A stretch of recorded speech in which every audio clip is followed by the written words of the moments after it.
আনাস রাদিয়াল্লাহু তাআলা আনহু বলেন, অন্য এক বর্ণনা এসেছে আব্দুল্লাহ ইবনে ওমর রাদিয়াল্লাহু তাআলা আনহু বলেন, কুনতু মা রাসূলিল্লাহ সাল্লাল্লাহু আলাইহি সাল্লাম ফি সাফারিন, আমি একদা রাসূল সাল্লাল্লাহু আলাইহি সাল্লামের সাথে এক সফরে ছিলাম।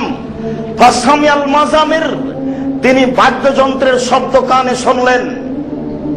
সুম্মাত খালা ইসবাহু ফি উযনাইহি, তিনি তার দুই কানে দুই আঙ্গুল ঢুকিয়ে দিলেন। শব্দ শুনে অনাথ তারিখে তিনি রাস্তা থেকে দূরে সরে গেলেন। রাস্তা থেকে দূরে সরে গিয়ে কান থেকে আঙ্গুল না সরিয়ে তিনি বলছেন, আব্দুল্লাহ ইবনে ওমর, হাল তাসমাউ শায়ান, তুমি কি এখন কিছু শুনতে পাচ্ছ? বাদ্যযন্ত্রের কোন শব্দ কি তুমি শুনতে পাচ্ছ? আমি বললাম, লা ইয়া রাসূলুল্লাহ, আল্লাহর রাসূল, আমি কোন শব্দ শুনতে পাচ্ছি না। ফারাফা ইসতাইহি মিন উযনাইহি, তখন তিনি তার দুই কান থেকে দুই আঙ্গুল সরিয়ে নিলেন।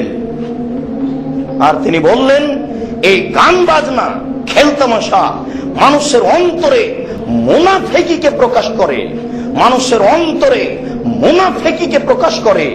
গান বাজনা খেলতামাশার অভ্যাসে হওয়া মানে ভিতরে মুনাফিকি ঢুকে গেছে। অত্র আবু দাউদের হাদিসের প্রথম আলোচনা হচ্ছে এই বাদ্যযন্ত্রের শব্দ শুনে, গান বাজনার শব্দ শুনে তিনি কানে আঙ্গুল ঢোকালেন, তারপরে তিনি রাস্তা থেকে সরে গেলেন। আপনার কাছে আমি জানতে চাচ্ছি, এই বাক্যের আপনার কাছে গান বাজনার বৈধতা কতটুকু মনে হয় এবং অবৈধ কতটুকু মনে হয়? ভালোভাবে মনে রাখা দরকার যে সম্পূর্ণরূপে হারাম, নইলে তিনি কানে আঙ্গুল ঢোকালেন কেন?